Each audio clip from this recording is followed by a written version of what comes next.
அனைவருக்கும் கணித வணக்கம். இப்போ பார்க்க போகிறது 7ஆம் வகுப்புக்குரிய கணக்கு முதல் பருவம். பயிற்சி 1ல் முதல் கணக்கை பார்க்க போகிறோம். அதில் 3 மற்றும் 4வது கணக்கை நம்ம இப்போ செய்ய போகிறோம்.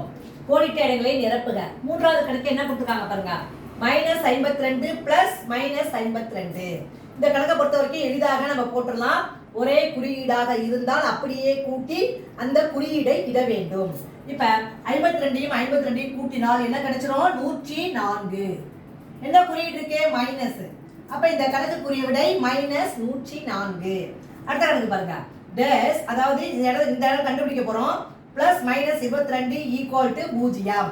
எந்த நம்பரோடு -22ஐ கூட்டினால் வரக்கூடிய விடை 0 அப்படின்னு சொல்லி கொடுத்துருக்காங்க. 0 வருது அப்பனா என்ன செய்வோம்? -22ஓட கூட்டல் எதிர்மறை என்ன? +22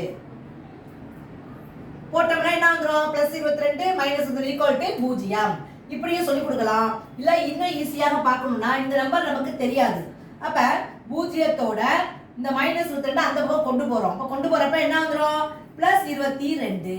அப்ப 0 + 22 கூட்டினா என்ன வந்துரும்? 22. அப்ப ஆன்சர் என்ன கிடைச்சிருக்கு? +22. இப்படியே சொல்லி கொடுக்கலாம்.